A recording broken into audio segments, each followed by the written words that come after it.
Hi everybody, this is Martin Coleman. I'm your instructor, and we're going to talk a little about some of the software we've been looking at least for the use in kids, and kind of why it's important as elementary teachers to implement technology into the classroom. The first thing is, why should we use computers? Pretty much everybody's decided they're a great idea. We ought to have them in all the classrooms. Kids ought to have unlimited laptops and all that. But does it really help? Do we know if it actually does anything? So when you start looking at technology to put in your classroom, whether it's computers, laptops, tablet PCs, smart boards, these are all technologies that have been out for a while, but it took us a while to kind of figure out how to use them. And I like to refer back to calculators. Think how many times you had parents or math teachers say, well, you don't need to use a calculator. You need to learn how to do it by hand and do it the old hard way. And, now we've kind of said, well, why? It's so much easier to go through and enter some of these repetitive things into calculators. Now, there is a point you do have to know basic math. You have to learn the basics of all that. But once you get past that and you understand that concept, to use a tool that makes life easier, well, why not? The big thing with K6 is not that they're going to go out and produce things that are just, totally amazing and wow the world. But like anything, when you start to learn to read, you start to learn to do math, you start to learn social studies, sciences, any of that kind of stuff, you've got to start somewhere. And using technology effectively in the learning process, how to get your ideas across to other people, how to interact, stand up in front of people and present, that's part of life. That's something that they're really going to be able to apply in their future, whether it's just thinking of junior high and high school or outside in the real world.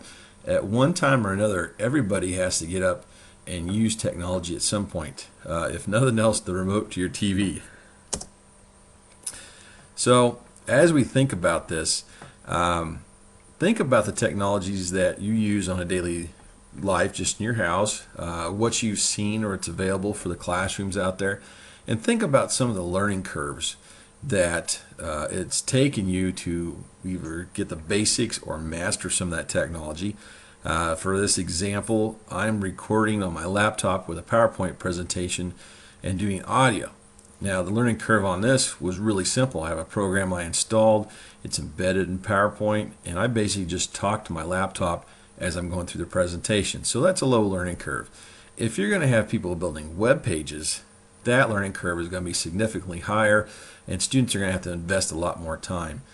You guys have been playing with a software that is geared to have a lower learning curve this week, and I think most of you have gone through and kind of seen that it's pretty basic, but there is some opportunities to really kind of challenge you, and that it's not so simple that people are going to outgrow it really easy. So we've talked a little bit about technology. Is it effective? Most of the times the technology used in the classroom really depends on you, the teacher, and what you have for time to learn the technology, what you have for thinking about how you're going to use it and how to be effective, and how much time you have to plan to really implement it into your classroom.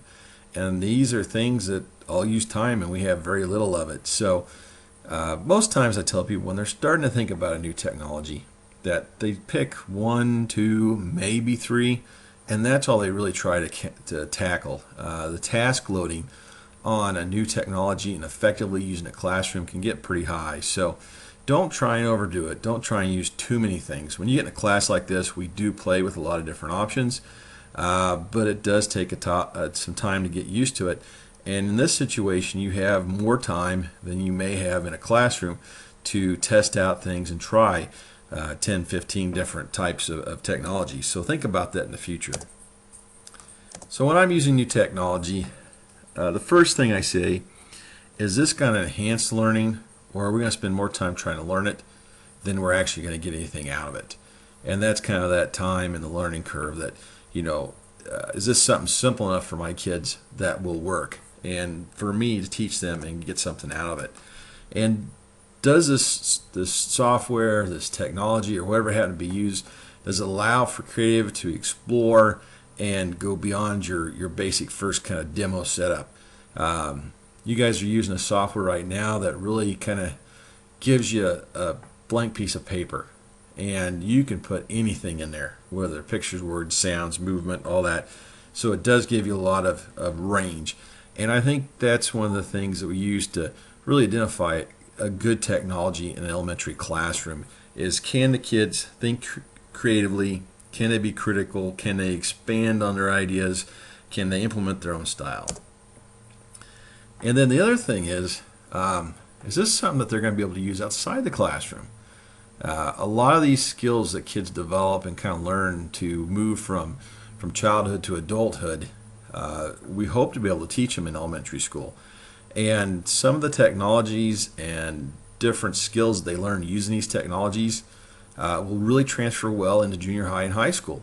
And so we look at these as things that they can build on, whether if they use the same software or they use the skills that they get from using this software in future life. So something really to think about when you're choosing that.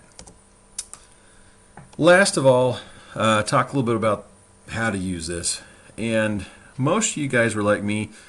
You started out writing papers or doing presentations, and then later in school everybody did PowerPoints.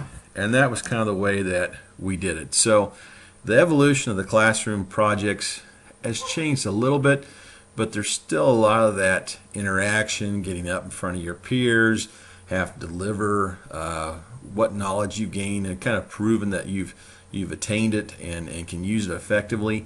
That hasn't changed a whole lot, but having the internet to show maps, to show videos, to show audio, to bring in outside sources, experts, and people, to give physical demonstrations of things that you possibly couldn't afford or would be dangerous. If you look at some of the scientific experiments they have online where you're mixing chemicals or dissecting frogs, or if you're going to take them through the cave systems down in southern Mexico, that's stuff you couldn't do without technology today. And I think kids really kind of grasp that and they get excited about it.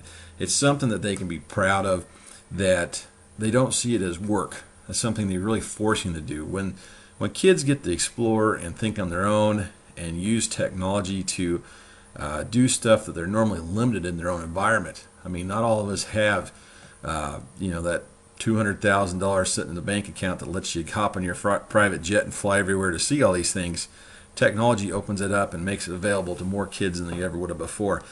Way better than our old encyclopedias that we used to have a set of them sitting on the shelf, and you crack them open and that was your only resource. So by giving kids these technologies to do the kind of learning that wasn't quite available in this format in the past, I think it really gives them a sense of accomplishment and ownership and a real emotional tie to that learning.